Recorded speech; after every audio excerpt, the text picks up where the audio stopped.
Hello, magandang tanghali po sa ating lahat. Good afternoon. Ngayon po ay medyo maganda po ang panahon. It is 17 degrees outside at maayos po. Fair weather. Wala pong hindi po masyadong mainit. Hindi rin naman po masyadong malamig. Katamtaman lang po. Okay, today is work time. Paalis po tayo. May trabaho po. And masyado pong grabe ang latest news sa atin kung ano-ano yung mga lumalabas. But anyway, gusto ko lang pong magbigay ng opinion regarding sa divorce sa atin. Late na nga tayo eh. Ngayon pa lang ibibigay ang divorce. Ngayon pa lang maaaprobahan or aprobado na ba or whatever ko lang, no? Pero I think bilang isang nagkaroon ng experience sa pagiging battered wife, verbally abused wife, actually hindi naman kami kasal, partners po kami, live-in partners, pero I was verbally abused and not physical abuse, verbally abuse lang po, and medyo may neglect din.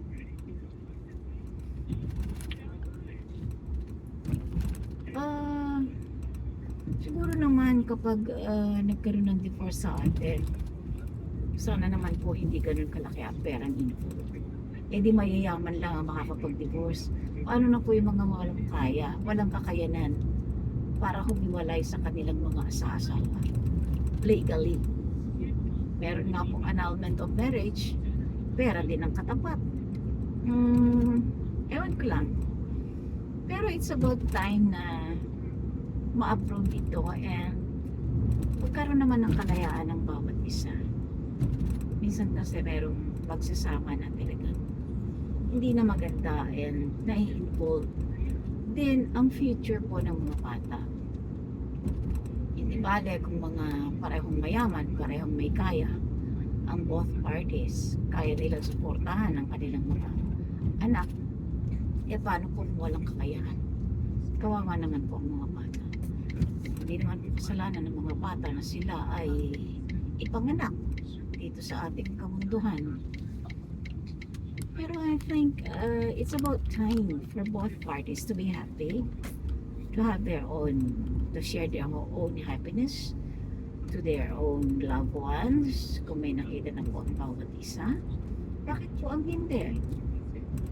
Ang tingin ko naman po ay, sa akin opinion lang po, ano po, dahil nakaranas din po ako ng pagiging isang battered wife. And magsasuffer at magsasuffer po talaga ang mga bata sa akin pong karanasan. At hindi lang po yun. Kapag nag-aaway po ang mag-asawa, nagkakaroon po ng feeling ang babae na talagang wala siyang alam, or talagang siya ay gaga, or talagang siya ay tanga, or talagang siya ay walang karapatan sa kanyang asawa or sa kanilang pagsasama. It's just my opinion, but I think everyone deserves happiness. Yun lang po. Bye. Nasa green stop, nasa traffic light na po tayo.